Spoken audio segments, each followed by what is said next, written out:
members of. So it's an important consideration. Clearly, we need to attract more people to join us. That's one focus. But the other side of the coin is how many people are we losing each year? Some of those we lose through natural causes, through death, through old age. But a big proportion that we lose are people who become disenchanted with Freemasonry, or perhaps may not have been the right people when we attracted them in the first place. And the statistic that Jonathan quotes regularly at the moment is that 18% of our initiates leave within 3 years of their initiation. That's 18%, so a fifth. Now, if we could reduce that by half, that will solve our problem immediately. The equivalent number for chapter is 10%. So 10% of people after they've been exalted leave within 3 years. Now, some of those reasons, as I say, are good reasons. But as a university scheme, we are seen to be contributing that when we lose people after they graduate from university. And that's really the context I want to set for this talk about migration, because the way that Jonathan looks at it, if someone moves from one province into another but stays in Freemasonry, that's not a loss. That's good news, because he stays within Freemasonry. It's when we lose touch with them, when they resign, when they leave university, we don't keep in contact with them. That's where the problem is. So really, the message I just want to leave with is, this is our key focus at the moment. If we can solve the problem, it's a quick win for us. But it's where we need to be focusing. And with those few words, I'll just hand over to Matt, please, if I may. I think. Thanks, Jane. Matt, I'll pull up the PowerPoint at this point. Yes, Peter, can you share the slides, and we'll go from there. Thanks, James, for the intro.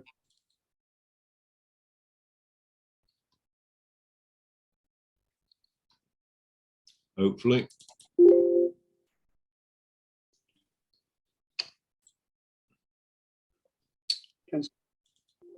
Trying to bring it up, just bear with me a second.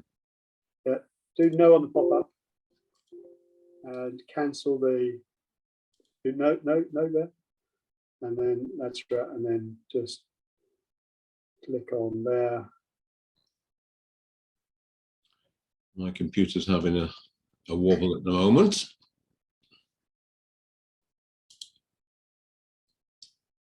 Just while Peter's opening slides, just as a perfect, if you go to the first page, or no, page 3 actually, please, Peter. And you should be able to hit a slideshow button. It looks like on the toolbar at the bottom, it looks like the presentation, right, bottom right hand side, right at the bottom of the screen. It should look like a projector screen. Click on that. You should get it full screen, hopefully.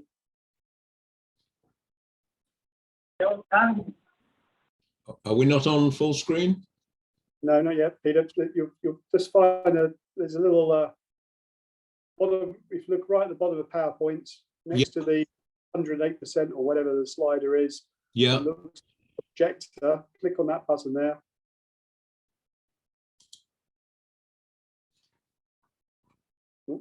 No. No. No. Stay there then, Peter. Let's stay there. We'll go from there. And okay, thanks very much, everybody. We're going to cover 6 things on the agenda, with the main event really being item 5, a demonstration by Mo, the tool we have for retention and migration, but a little bit of an introduction to why retention is important, and then how some of the relationships work that Peter will cover. And then we're going to finish off with the role of the various people involved, both the committee members and the provincial and London teams. So Peter, if you'd like to go to the next page. So I'm going to cover the first 2 now, and then we'll move on. So, and on to the next one, please, Peter. So this slide here gives you a little bit of a view why resignations are a concern for scheme lodges and what's going on here. So just some context, we have to avoid the COVID years, which is 20 and 21. The data makes no sense. You know, it's coloured by COVID, and we skip that out.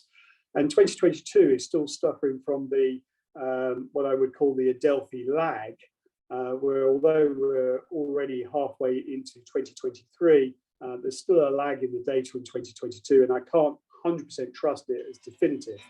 But what we do have is very good, high quality data in Adelphi covering from 2019 back to 2015. And the red bars for each of these years shows members of the scheme lodges, so all of the scheme lodges nationally, and how many of them resigned in that year. And it's quite a worrying stat. You know, on average, we're running at about 170-ish, there or thereabouts, are resigning from scheme lodges every year. And then what happens is that a small number, let's call it historically averaging about 30, jumped up to maybe averaging 35, 36 in 2018-19, rejoin a lodge. Clearly they have migrated. They've gone somewhere else. They resigned from the lodge they were probably at university, and they joined another lodge, or they've resigned and for other reasons, and then refound masonry at a later point in time. But the stat here is pretty black and white, that we're losing 170 there or thereabouts, 30 there or thereabouts rejoin, leaving 140 who are unattached. And that is a direct loss to the craft. When James was talking about members and counting members, these are unique members that we're counting, and this is what we're trying to avoid. Fundamentally, we're always going to have some people resign who don't choose to join a further lodge, but our view is that the bars should be. John Fitzgerald, if you hit the mute button, that would be helpful. Or Peter, if you can mute John, Jason Fitzgerald. Perfect, thank you, thank you, Peter. So we would like to get these bars reversed, where fundamentally that, you know, when people resign, they do join another lodge in the location they're migrating to, or another lodge in wherever location they've ended up to, and you know, there is a small proportion that we lose as the membership. We should be losing somewhere in the region of no more than 10-15% of this population, yes, permanently for the craft. But that's the dynamic we're dealing with, and that is the backdrop to why why migration is important. Peter, can we move on to the next page? Okay. Oh. Perfect. You've got it in full screen, and if you do page down, we'll get to the next page. Sorry, hang on. No. So the next page shows, and again, a metric that we quite carefully track at the United Grand Lodge of England level, which is resignations in the first 3 years. Again, this is just the scheme lodges nationally.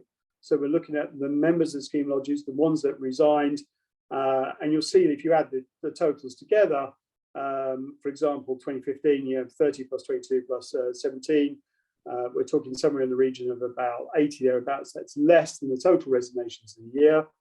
Here we're tracking resignations in the first year of membership, the second year of membership, and the third year of membership. So here, particularly the first and second year, it's probably less to do with migration, but it is still a concern that we are losing people early on. If people in their final year were joining Freemasonry, then in the final year in the University Scheme Lodge, it could explain this. But generally, scheme lodges have, on average, quite a high loss in the first 3 years. And these are the statistics. It improved quite significantly in 2019. As I say, when we get good quality data from 2022, we'll look at that statistic again, and I'm hoping it improved again. But it is the other metric that we should be tracking and having a look at. But this is more of an optic of something that we should be concerned about over the first 3 years. Is the previous slide, which tells you the real story about why migration is important. We'll go to the next page, please, Peter.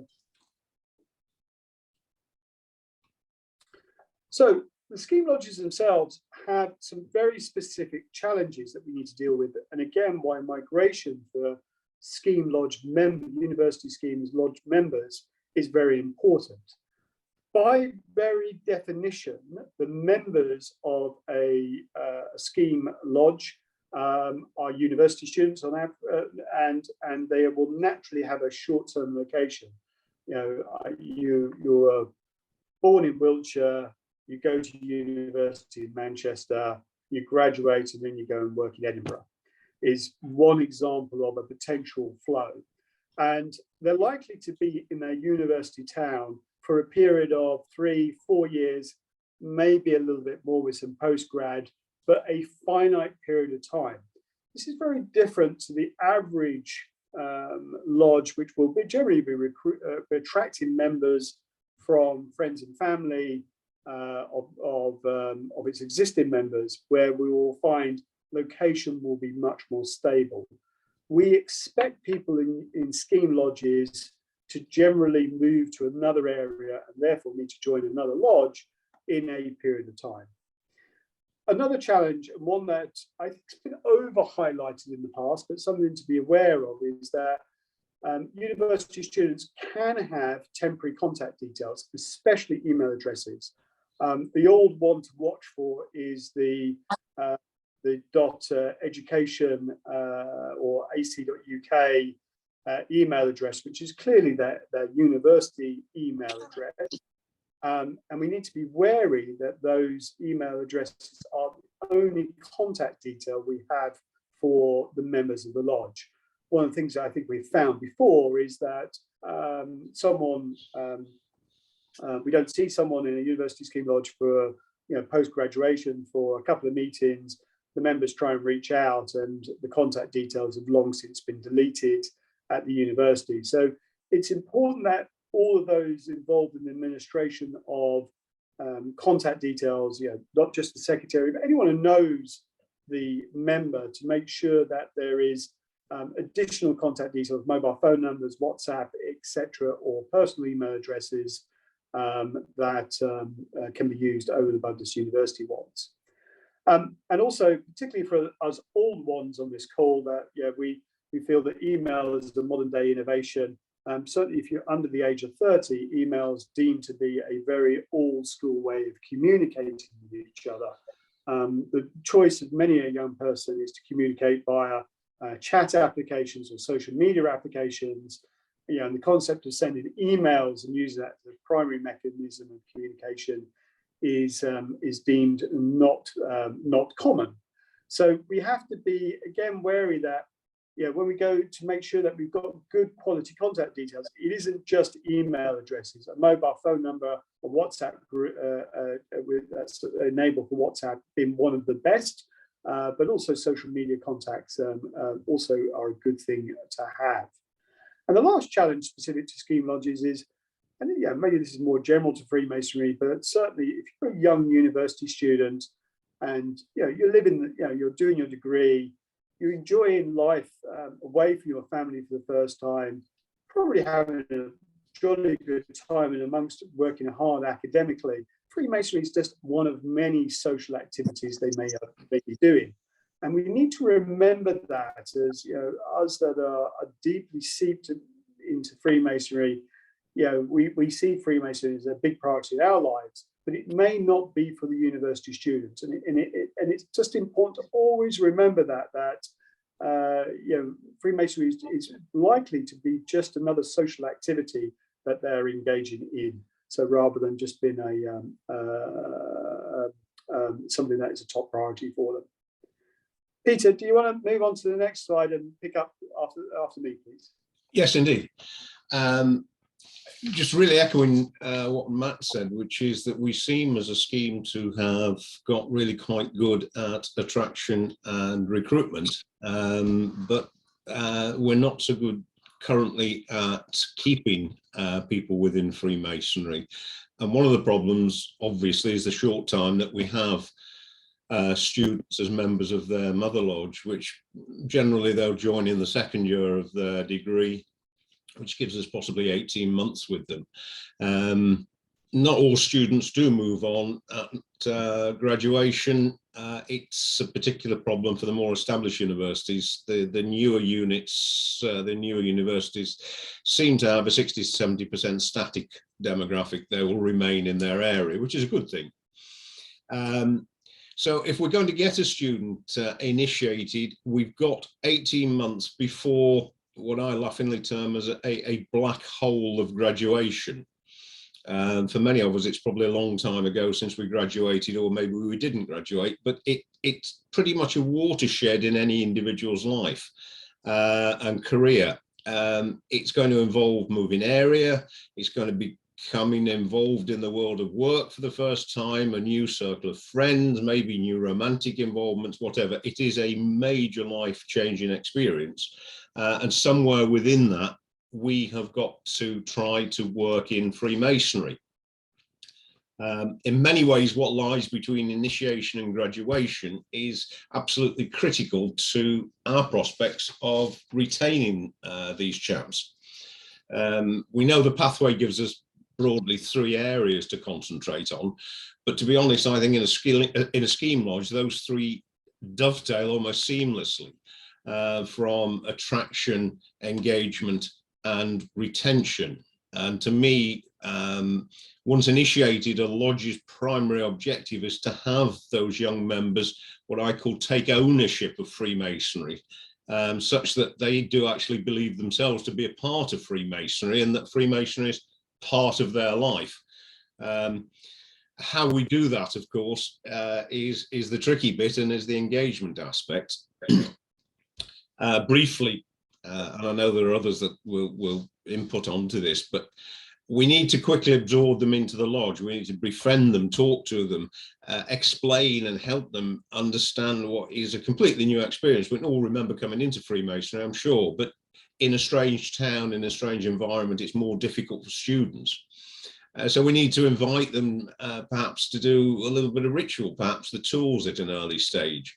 We need to stay in touch with them outside of meetings, maybe try to take them visiting, encourage them to actually ask questions. And for me, treat them as an equal, get to know them so that you understand what their future hopes and direction of travel is.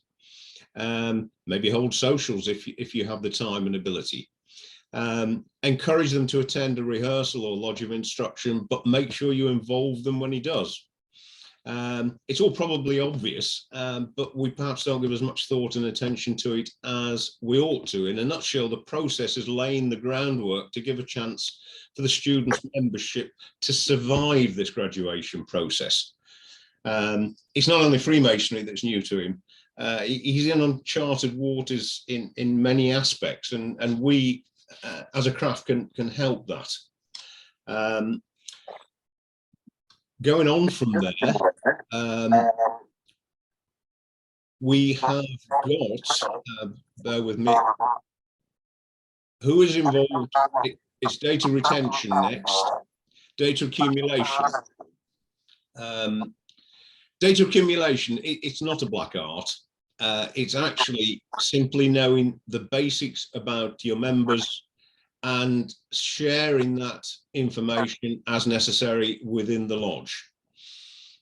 Matt's already touched on it, and it's absolutely right. You need both term and home addresses, both private and student email addresses, a mobile number, what year the chap is actually in, and what is his expected date of graduation. And Mo will go on to this in a moment. What course he's doing, and get to know him well enough to know what he expects to do on graduation and what he's going to be doing. Is he going to do a further degree? Is he going to go into work? The more you know about him, the more reason the chap will have to remain a member, I would respectfully suggest. So we then got the who. What are the officers' roles within the lodge? Obviously, the secretary is going to be responsible probably for data collection and recording. and is also probably the primary point of initial contact for members' questions, not exclusively. Lodge membership officer, lodge mentor, obviously they've got to befriend, they've got to guide, they've got to advise, and I would respectfully suggest that that is done in conjunction with the lodge almoner, because his job is the same as the mentor and lodge membership officer, but there'll be pastoral care in addition. And in my experience, pastoral care is something that students do appreciate. An ear to bend, somebody to speak to, it all builds up a relationship. By the very nature of a lodge, some members will become closer friends than others, and that should be encouraged. So we ensure that our newly married brother quickly feels integrated and a valued member of the lodge, and also somewhere where he feels wanted and comfortable. He needs to have his interest developed such that he's happy in this environment. And here's one as well. Senior lodge members must not lose sight of their duty to promote these messages and involve themselves fully with the light blues. Could I suggest trying not sitting on top tables? We reach that date in May, June, when the student gets to the end of his course, and you will have been talking to him since the start of the academic year. And you will pretty much know where he's going next. And you can, of course, discuss lodges in the area where he's going to and his next destination, as indeed you should do that. You can probably seek to arrange visits in that area. One course of action is you could invite him to maybe remain a member of his mother lodge for another year whilst he gets himself established. He could very well, though, become unattached. But again, that does not, as Matt said, mean that you've lost him. It does mean that you need, and I'm absolutely adamant about this, someone needs to be designated to stay in touch with the brother by email, messenger, all the modern means of communication, and even a telephone. Share his progress, share his aspirations, keep in touch with him, and gently guide him. And now don't be surprised if that process could take a couple of years, but gently staying in touch, most times it will be its own reward, and you'll find that the brother will come back to masonry.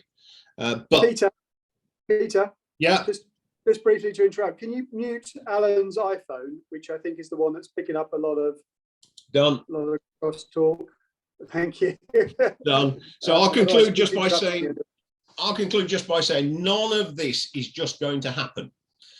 The lodge needs to coordinate it all. It needs to think about what it's doing, and it needs to appreciate that our black hole of graduation is inevitable when we have students. It can be addressed, and we can do it better. And at that stage, I'll hand over to Afsa. Lovely. Thank you, Peter. Would you like to give me access so I can share my screen? Yes, happily. Just bear with me a second. I've got to work out how to do. You are challenging me, aren't you?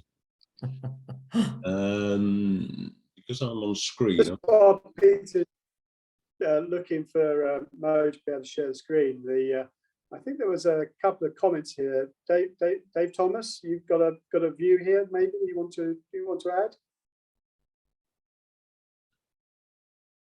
Dr. Dave Thomas. Brethren all, this wouldn't be a virtual meeting without a comment from Dave, so my apologies. Right. No, very briefly though, thank you for the presentation and very insightful. I believe on the onset, I can see a methodology that we could develop here and pilot, then evaluate in the very short term to identify if that could be effective and could be rolled out in a longer term. So when we speak about the knowing the man and speaking about the general needs of the craft as opposed to specific needs of lodges.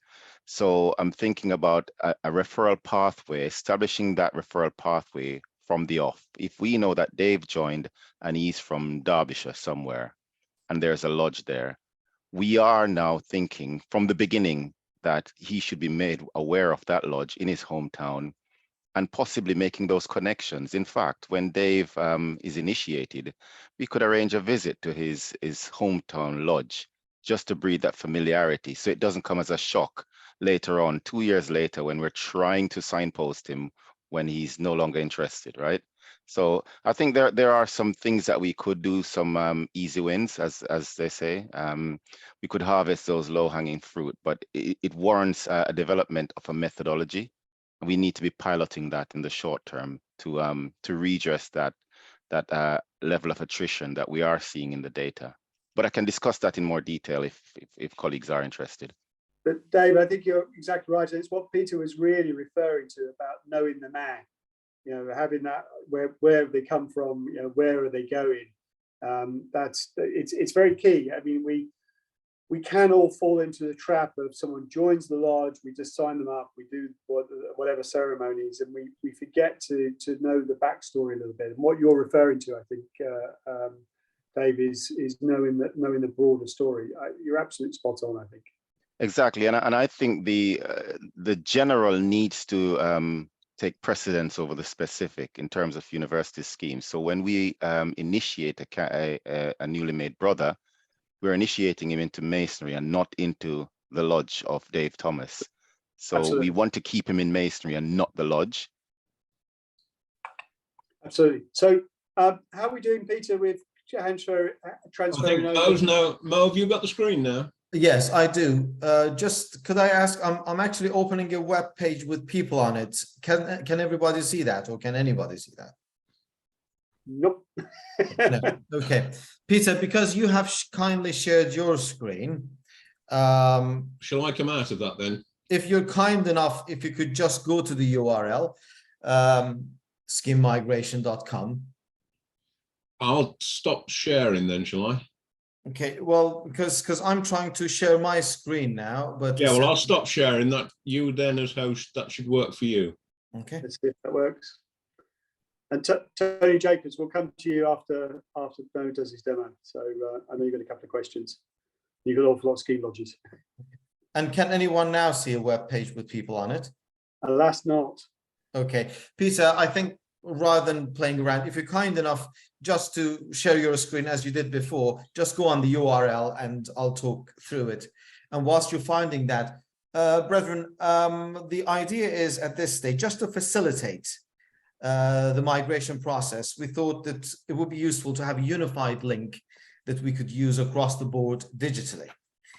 Obviously, the process of migration is installed on the back of the process of mentoring. So we are hoping that all the lodge mentors, or in the lodges that there are personal mentors, the minimum information that the mentoring system holds is knowing what the next year plan is for every single brother who might be leaving the lodge during the subsequent season. And if not, at least in the month of March, and the reason we are picking the month of March is because it's towards the end of the season, but not quite too late. So action could still be taken. It sounds like a reasonable milestone. You will choose what's suitable for you. To simply use a single link to report that a brother will be moving from our lodge going to that particular city, or if you do know more specifically whereabouts, then you can put the information there. Peter, have you opened a page by any chance? At the moment, we should have. If you could open a browser and just show us the any browser screen. Hang on a minute. That's a very good question. Okay. Or alternatively, make me host temporarily, whichever's easiest for you. I will do. I'm trying to find you on the screen, Mo, to make you the host. Please wave at me, Mo, then I'll know where you are. Gotcha. And you are now the host. Lovely. Fantastic. Thank you very much. So can now everybody see a page with people on it, a web page? No. Okay, give me just one moment.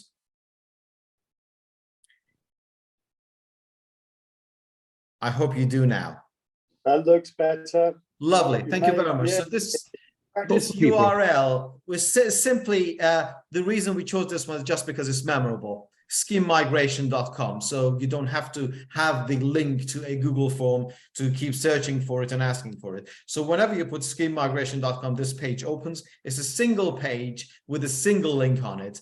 At the bottom, when you scroll down, there is some extra information about process of migration and mentoring, very basic guidance. It's not a replacement in any way for members pathway. All of that information is there. Just some extra specific information with regards to how it operates in the scheme lodge best, which you might find useful. But this part is not the purpose of it. Just at the top, you can see that there's a link, make contact with lodges at a destination. If you click that, a Google form opens. And you just put, first of all, your own basic details, so we know who you are. You put your own email there, you put your name there, and your role, whether you are large mentor or large secretary or whatever. You go to the next page. Now, this is more a slide, just a few items. The moving member's name inserted there, telephone number, what the current lodge is, lodge name and number, please. The moving brother's email address, and to the best of your knowledge, whereabouts they are moving to. So if it is as abstract as London, then so be it. That will be the problem for me to chase at the next stage. But if you know exactly which town or where about the city they're going, that will be extremely helpful. If you know more specifically where the recipient lodge is, then fair enough, please put that in, but usually you wouldn't need that. If you typically, you'll be clicking on the stage when it comes to the stage of migration, it's reporting migration, which is the most important stage because everything starts rolling forward from that point onwards. And that's it. You just click submit and the Google Sheet will get populated. I will receive all of that information with a unique link, and I will forward that link to a to someone in the destination who will take responsibility for this. Now, in the Google Forms, you will receive such as this. You will receive an edit response button. You will receive an acknowledgement email, usually within 24 hours from me. That edit response is the link to follow up whereabouts that inquiry is up to. So if you want to make sure that whether this brother has already been taken up by someone at the destination, then by clicking that, you can observe it within that Google form. That's it, really. The technology has been made extremely simple because I'm not that technical, but I'm happy to follow these through. The regional scheme representative at the destination will be chasing the case and will be getting back to you, usually within a week. If they don't, they will receive reminders from me because those items will stay alive on the Google Sheet for me. And every Sunday, anyone who's not completed a case will receive a reminder from me, where are they up to? And in any response, I will copy the secretary, the lodge mentor, whichever brother who has reported this migration in the first place, so they know what everything is up to. For whatever reason, if you don't receive anything, just email me or resend another inquiry through the scheme sheet, but you wouldn't because that's one item on my agenda every Sunday afternoon. Any questions about this bit of the process? And I'm more than happy to go through the form if you would like to. No. Thanks, Mo. I mean, one of the key things I would like to point out to everybody, it's super easy to record a migration. We actually launched this via email back a couple of months back now, maybe 3 months ago. And we've had a very, very, very small number actually enter migrations into the tool. And I suspect that's somewhat just because of education. We've just not shown people the tool properly, but it is super easy to go in and to record a migration. Anybody can do it. And then the process behind the scenes Mo and the team will organize in notifying the receiving the region where the person is migrating to. So that's one of the reasons why we wanted to specifically show it again. It's a very straightforward Google form to use, easily accessible for that website. you hear of somebody who's going to likely migrate, put it in the tool. That's the simple ask, really. Now I've seen a few chats there that have come in, so let's just have a quick look at some of those. So Jason, I don't think you've received the tool yet, and yes, you're right, it went to secretaries, and Howard, thank you for pointing that out. We will try and get it more broadly distributed around again, possibly maybe on a second Horizon as well, or something along that lines, just so that more people see it. David Parker, I think you've got your hand up. Yeah, just a couple of observations. The first is, we don't have a corporate memory. So we're stressing about this 18% attrition. Well, I had the joy of writing our lodge's centenary history. I can tell you now, 100 years ago, the attrition rate was 20%. 50 years ago, it was 20%. Just in those days, the numbers were bigger and the impact was lower. So we need to stop thinking about this 20% and just think about retention. We're a new lodge into the scheme. And one thing that struck me straight away, we've had 3 members join us. And there's something called a sense of belonging, which we can't deliver at this time of the year. And that is, for that migration, that student migrating to us to join at this time of the year or in September, it would have to pay his Grand Lodge dues all over again. So we have to sort of say to him, yes, we want you to be a member of the lodge, but actually, from a financial point of view, we'll have to wait until January, otherwise you'll get charged a second set of Grand Lodge dues. We actually need some transfer mechanism where the student, when he's moving, doesn't have to pay 2 sets of Grand Lodge dues to become a member immediately, because we want him to belong to us straight away. We've got one lad who wants to go onto the ladder, wants to become our senior deacon. We can't appoint him until January, because we can't actually make him a member of the lodge without charging him twice. David, you bring up an excellent point, and just to reassure you, I'm a member of the Membership and Communications Working Party, and it is a subject that is on the agenda for that particular meeting. I can't promise you this, but my working assumption is that a migration case where there's clearly they're a member of a lodge in a remote area and they're moving to somewhere else, that there will be some form of exemption on dues. I can't promise you that yet, but that is a proposal that will come in front of the Membership and Communications Working Party in the coming months, and ultimately will have to make its way into a change to the Book of Constitutions to facilitate it. But it is something that we are very aware of, and we know that is an obstacle and something we need to try and solve for you. Tony Jacobs, you've got your hand up. Oh, you're on mute, Tony. Sorry. Tony, you're still on mute. I'm done. Sorry, I'm on an iPad today, so it's not as quick. I was intrigued by all of this, and lots of the those of you who don't know me, I recently took over from Julian as the inspector for the London region, and I'm very much enjoying getting used to the university scheme.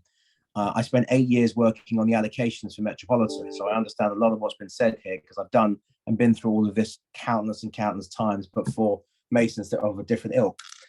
Some of the things that I'd like to ask you, which I don't think I'll have the answer to, but I think will be quite a major factor, is I want to know what percentage of people that leave us are from other countries. And to add to that, I'd like to know what percentage leave us going through kind of the issues I'm having or seeing as I'm now going out to visit the lodges. Is firstly, some people want to leave for a while because it was fun and it was something, as you said, they wanted to do, but they weren't quite ready to take masonry on to the next level. And we don't tend to keep those people in a group, in a social environment, who aren't masons, who are unattached. And it might be that they might be unattached for 1 or 2 years while they set themselves up into business or start working. We need to be able to have a mechanism to make sure we keep in touch with them and we bring them back when they're ready. One of the other issues that another point is that you mentioned the migration to the lodge in the hometown. What would be nice if we got people from the hometown to come to visit them in the lodge and then work with them? Because I think if someone says, hey, you're coming back to XYZ, we have a lodge there with this demographic of young people, why don't you come along to a meeting? I think that will introduce them without them just turning up saying, hi, I'm here. And my final, I've got a lot more points, but my final point is, on the people that actually leave, how many do you think leave because we do multiple ceremonies, and sometimes it's 2 or 3, and other times it's a lot more. Now, if you're slightly introverted and you've gone in and you've gone into a lodge with 5 or 6 other people, and the other people are far more, let's just say, lively than you, it might be you fall into the background. And we don't have a mechanism or way of actually promoting these people within the unit, say, come and do the work or come and work with us. And therefore people will leave because they feel not part of it. Because I do agree that the biggest thing I used to say to people is, when I used to give people a candidate for a Metropolitan, I say, please put your arm around them. Sometimes all they just need is a cuddle. And I don't mean literally, but they just need that kind of person calling them up, chatting to them, being part of it. If you've gone into a lodge with 7 people, you're not going to be able to do work because there's other people doing it. And what do we do? And that's a collective we. What do we do to make sure that when we do the multiples that we do, and they are great to see, how we look after the people that we put on multiples, to make sure that they are actually all looked after, not just the ones that say, I want to do ritual, I want to be involved. It's the ones who are a bit quieter, perhaps we need to work on the hardest. I'll say no more because that's enough from me. Tony, that was a whole bunch of questions rolled into one. Let me try and tackle some of them. The percentage of foreign leavers is very specific to London. It's a quirk of London University scheme lodges that we have a lot of foreign nationals join them. But we have a lot of foreign nationals join other university schemes across the country, but it's particularly a quirk of London. So the percentage will be very heavily skewed, and I can understand why you're asking that question, looking after London lodges. We can run that stat though. I haven't seen it recently, but I know it is more skewed to London. You're probably talking somewhere in the region of, in London, I mean, Jake will know the answer better than me, but maybe 30 to 50% of the members are maybe foreign nationals, where outside of London, maybe that number is 15 to 20%. And of course, if migration out, when people leave a university in London and go back to Poland, for example, it's a different form of migration. It's migration we should still do, where we should still prompt them to get in touch with the Grand Lodge of Poland. I think there is such a thing, but there are it is a little bit quirky. Unattached is a good question, again, as subject for membership and communications working party. Effectively, we're given 12 months from a person leaving their membership when we can still contact them. After 12 months, you start to walk into a bit of a black hole of GDPR, and we'll have to get consent. There is some discussion about trying to get active consent, so it is an area that's been looked at. And the one around people joining en masse and not having much to do and feeling left out, you will very shortly come across the Metropolitan Grand Master's wish to have people moved around to tell lodges and give them the, in the event that they are in a long queue, that they do get to experience and do the ritual. We don't just leave them all in a lodge where they can't actually participate. You asked a whole bunch of more questions, and maybe they're better taken one-on-one. But just as a bit of a tell, some of your ones you're asking are quite quirky to London rather than nationally. But the unattached one is a very good point. It's 12 months is the rule right now, but that's bound by data protection, how we can contact people. I see some more hands up. We've got a little bit more on the presentation, but let's try and carry on tackling hands. Ken, do you want to go next? Ken Blackhurst? Okay, thank you. It's just I just wanted to say there's another group of students that we often don't recognise within this. Traditionally, we're all used to doing A levels and going to university and so forth, but there's another route now, particularly with austerity. So what we're finding is we've got the university technical colleges and the further education colleges that are going into partnerships with the universities. And quite often those students are on apprenticeships, and they'll start off doing an HNC, then an HND, and then instead of being on a university course and dropping out after, say, first or second years because they find difficulties or finance is an issue, if they go down that route, particularly for vocational students, they end up with an HNC after the first year, an HND after the second year, and then if they want to, they can link up with the university to do their degree. So there's a pool of students And Wolverhampton's an interesting one because they're teamed up with Dudley Institute of Technology, for instance, where we can draw from those further education colleges because they've got a link with the universities. So we mustn't have that idea that it's this elitist university thing. And I think we've got to draw in the apprentices, and they'll be more or less likely to wander, if you like, because they're more likely to be like the old Polytechnic students and stay local. So it's just a thought. Thanks, Ken. Peter, you got a view on that, or maybe some of my fellow committee members? Sorry, Matt, I missed that. Peter, you got a view on that, on Ken's thoughts about broadening it beyond university students to HND, HNCs, etc. And let me pick it up, Matt. I mean, Ken, it is an area we are looking at in terms of how we can broaden that, and certainly one of our committee members, Tom Golds, is very interested in that area. It's a question of how we access it now successfully, but it is on the agenda. Thanks, Ken. Jake, I think you're next. Jake Mossam. Yeah, I just wanted to address a couple of things. One big announcement that I have to make as a staff member at UGLE who spends a lot of time processing refunds for university scheme lodges. Your under 25 members get a 50% discount on registration fees and on annual dues for Grand Lodge.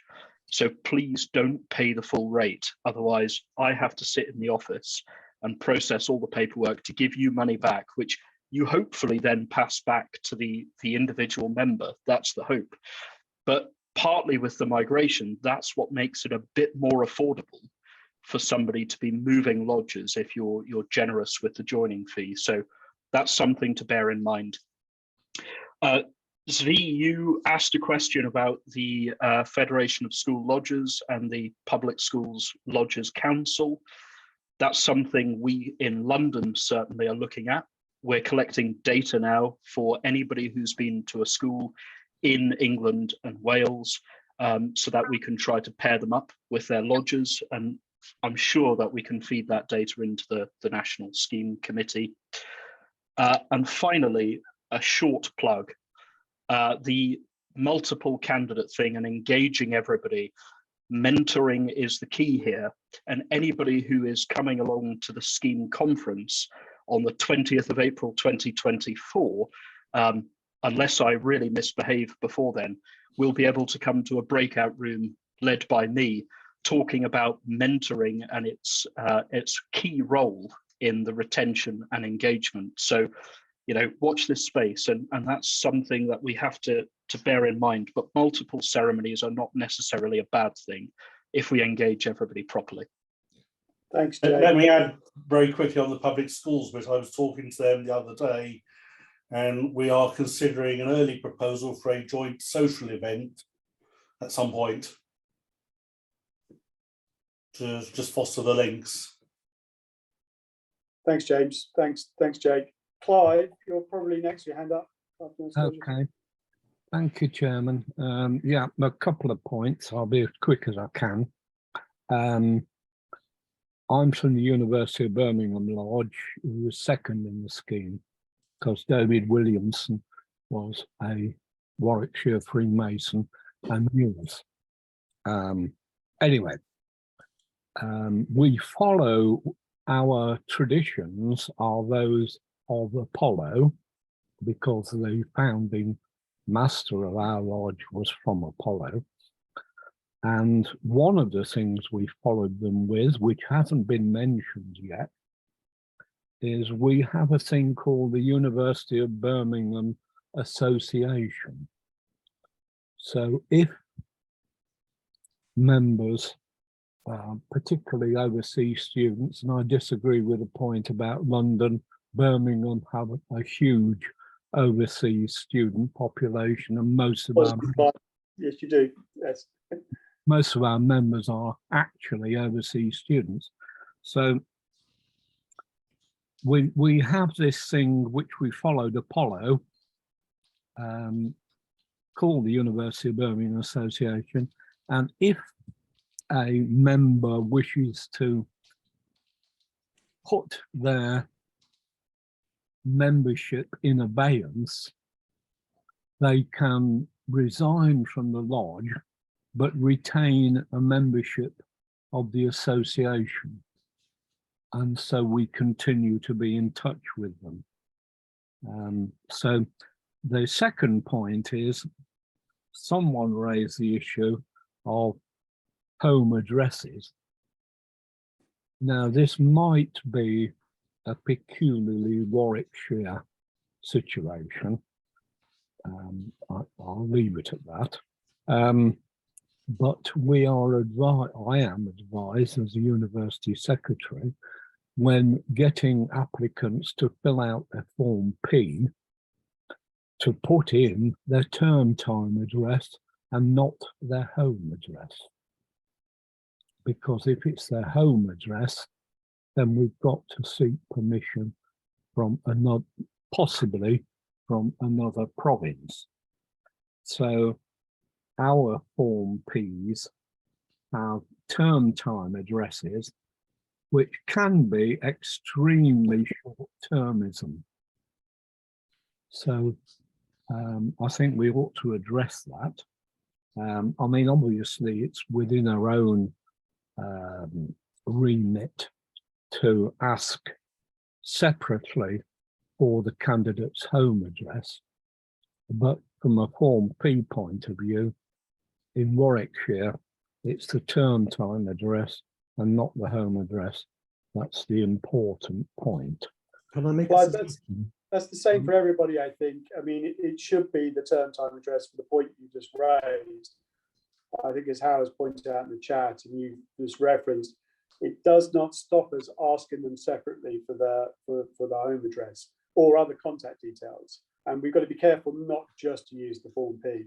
By the way, I do like your idea of the association. It gets very elegantly around the GDPR issue and allows you to keep in contact. I think that's some real merit in doing that more broadly, probably. Yes, the subscription to the association is entirely at the discretion of the member. So if they want to donate 10 quid, they donate 10 quid. If they want to donate 100 quid, they donate 100 quid. It's entirely to them. There's no fixed membership fee, as it were. And finally,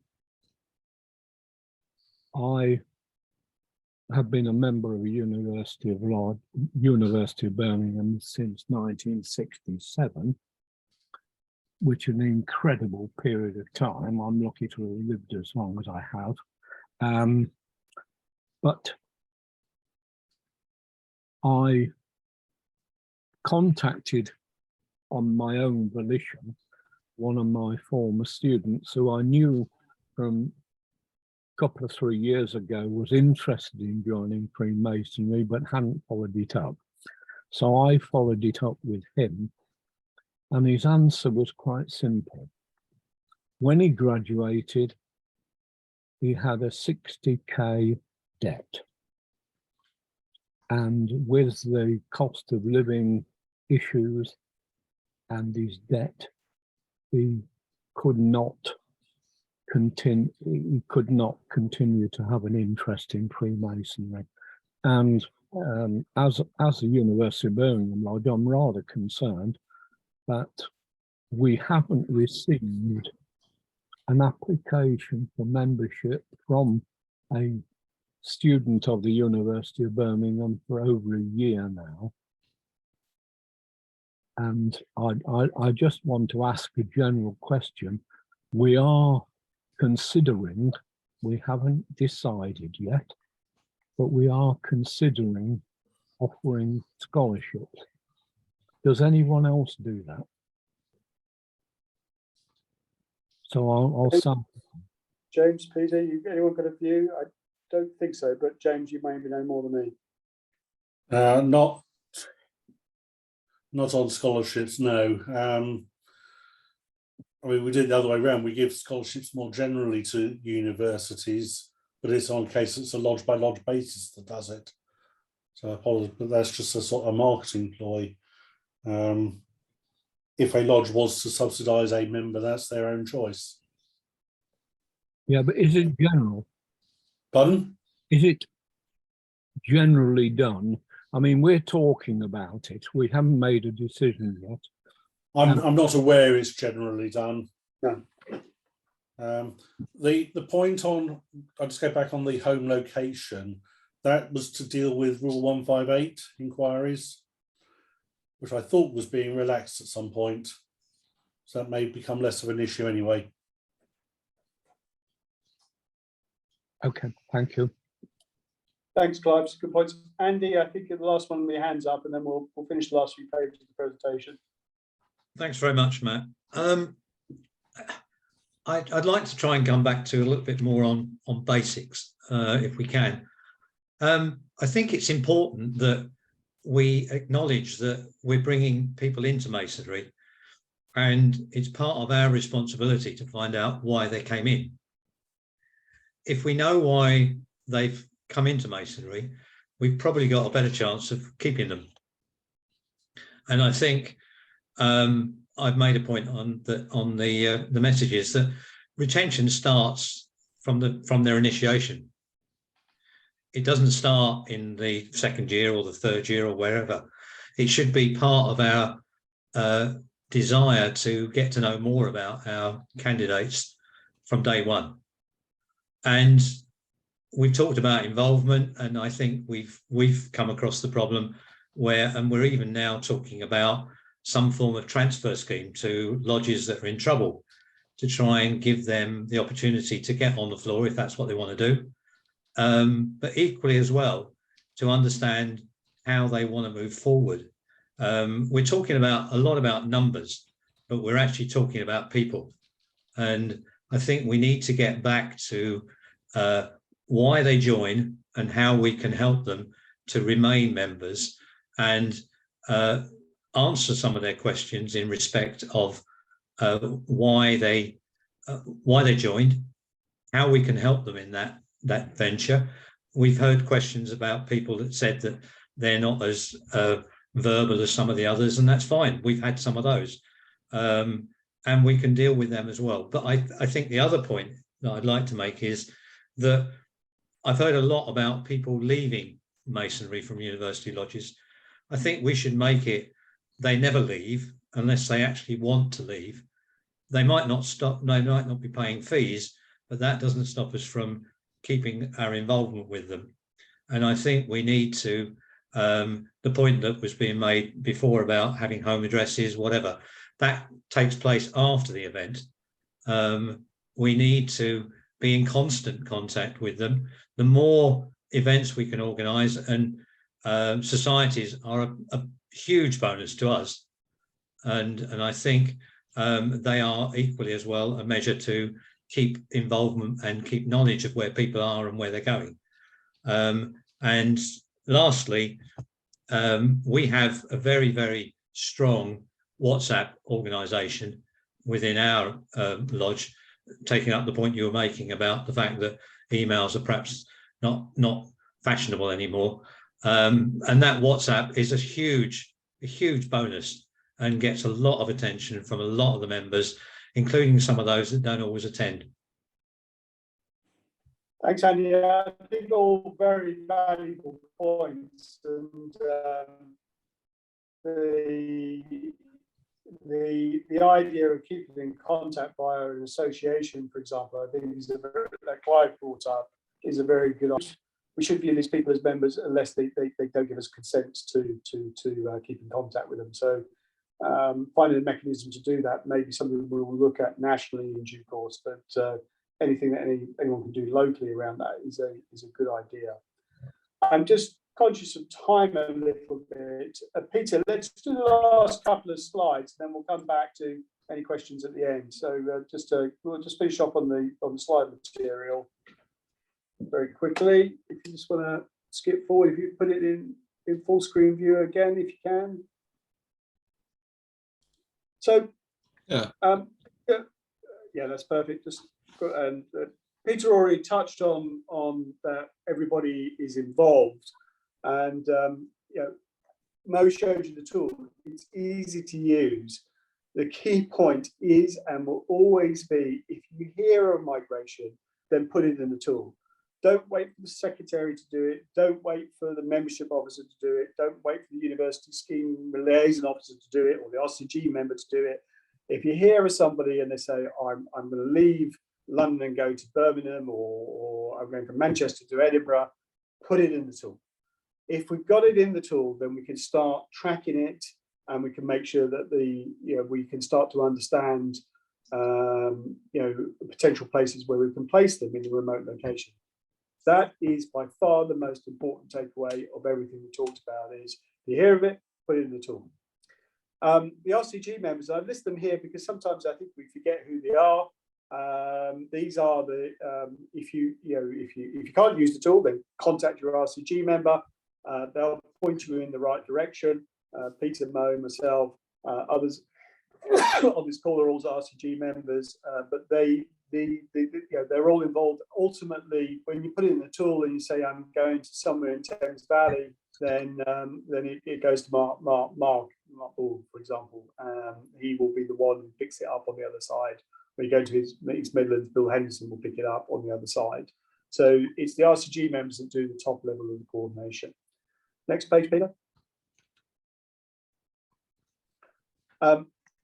Lastly, provincial officers are indeed key, and especially the provincial membership officers.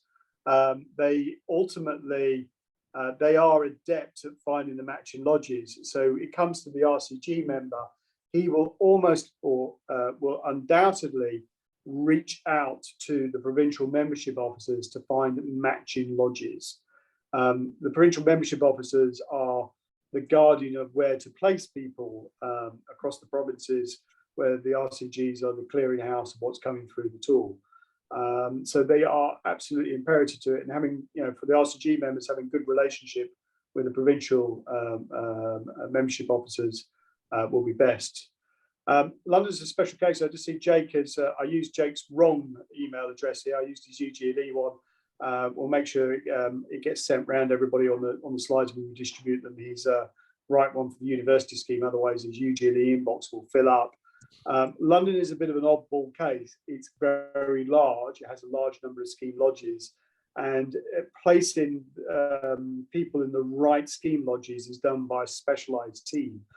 There is a university schemes team in place under Tony Jacobs, and the key contact is indeed Jake Moston, and we'll make sure we've got Jake's right contact details on the slides that go out.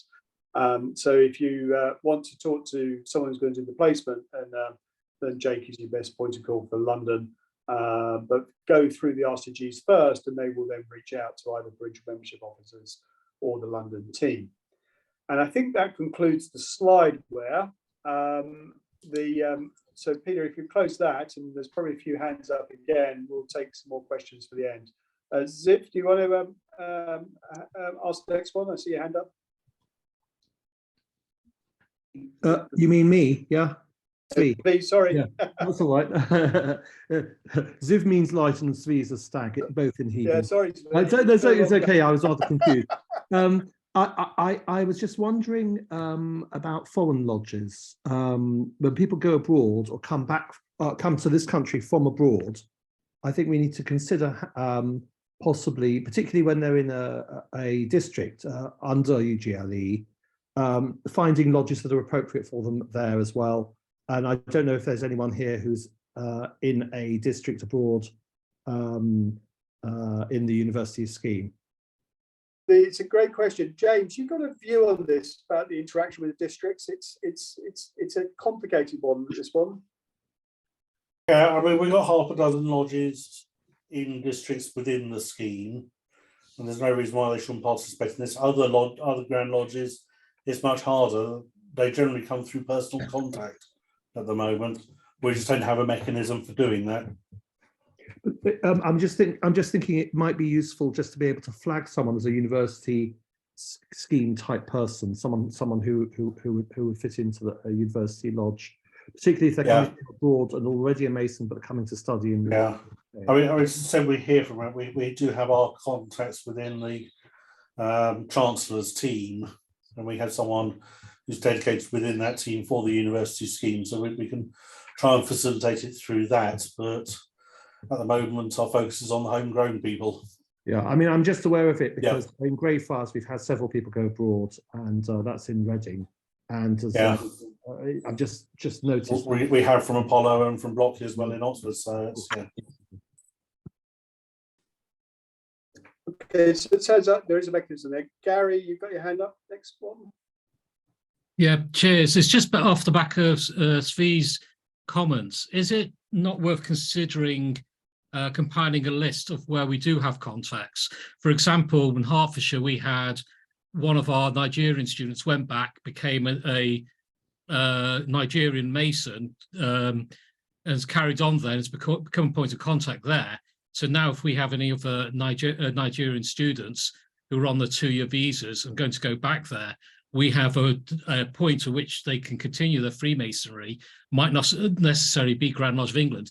In this occasion, it is actually a usually recognised Grand Lodge. But would it not be possible to compile those? So in that situation, somebody could go, all right, we've got inquiries coming in, say through a tool like the migration tool, to go, I've got someone going back to Lithuania, and to look at the list and go, in Lithuania, we've got this contact who's senior enough and approachable enough that they can try and facilitate there. We might not keep members, but it will still keep them in Masonry at least. I personally think it's a good idea, Gary. James, yeah, no, I think it's a good idea. I think it's probably work with David in the Chancellor's team. See how we do it. He will have a lot of those contacts already. Yeah. And the more established route for dealing. We'll take that away as something to see what we can pull together. And Clive, I think you got your hand up again. Yeah, thank you, Chairman. Yeah, sorry to be depressing, but at the University of Birmingham, migration has failed abysmally. We have a situation, I think, which is a combination of allegiance to the university and allegiance to the lodge. But there's only one member in the past 20 years I can recall has ever migrated. And you know why that is, Clive? I mean, we think it's failing because we just forget about these people and nobody else gets in contact. But do you know what failed in the case? That's not the case. We keep in contact, but people have allegiance to the university, have allegiance to the lodge, and don't want to migrate. And but they still resign from the lodge. Sorry? But they still resign from the lodge. Not necessarily. But that's if they don't resign from the lodge, we're not worried about it. What we're worried about is the people who resign from lodges because they move in location and they do not end up somewhere else. If they want to stay a member of the University of Birmingham Lodge for the next 30 years, wonderful. That's fine. That's great. Yes. Yeah, but the problem is that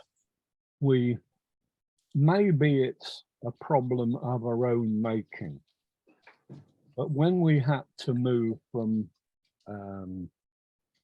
a provincial Grand Lodge Road,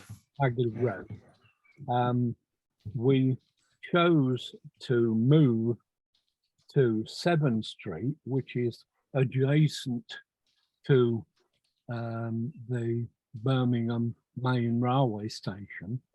It's only a 5-minute walk from the main station. We moved the meetings from evening meetings students couldn't attend to a Saturday morning meeting. We meet at 10:30 on Saturday mornings. And because we're adjacent to a main railway station, our members can continue to attend our meetings. And so I say it might be our own problem. Clive, it sounds like a local issue. I'm just conscious we've got a lot of people nationally on, and this one may be specific to the local area. Mo, can I ask you just to... It's not. Thanks, It's a Clive. general issue. Mo, can I just ask you to do a quick last pitch around the tool? Certainly, just to remind everybody, please keep tabs on who might be leaving next year and report it through whoever wants to report, whatever the reporting mechanism within the lodges. Please use the link. It's just easy to remember, schememigration.com. Just please remember this one thing, schememigration.com. Of course, you will have sought the consent of the moving brother, so they wouldn't get a surprise email and they know that they're being supported rather than groomed. But they will be received well at the destination. Now, Kai Hughes asked a question, can we make this an app on the phone? Of course you can. With almost all smartphone browsers, if you just go to schememigration.com, for Samsung Galaxies, that's the right-hand top corner. You just tap the button and it becomes an app on your phone, especially if you're lodged with a big traffic. That's it. Please use the link or make it an app.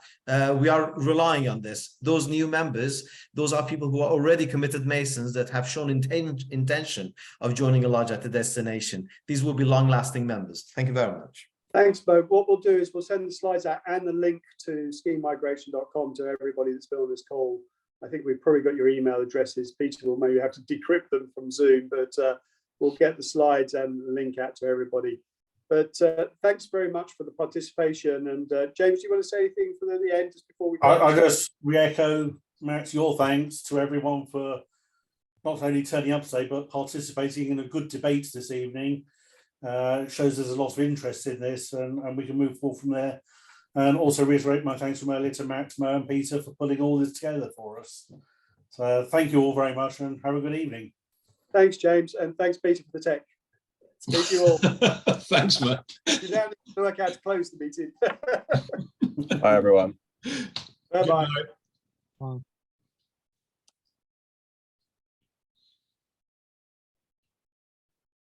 Peter, can you just stay online for a sec? Yeah, well, in the got to work out how to stop the video now. Done it. Done it. Tech will. But you haven't stopped you've stopped your video. You haven't stopped the recording now. I have. No. Oh, sorry, I've killed my video, not recording. Wrong button. This will not defeat me. There we are. Stop recording.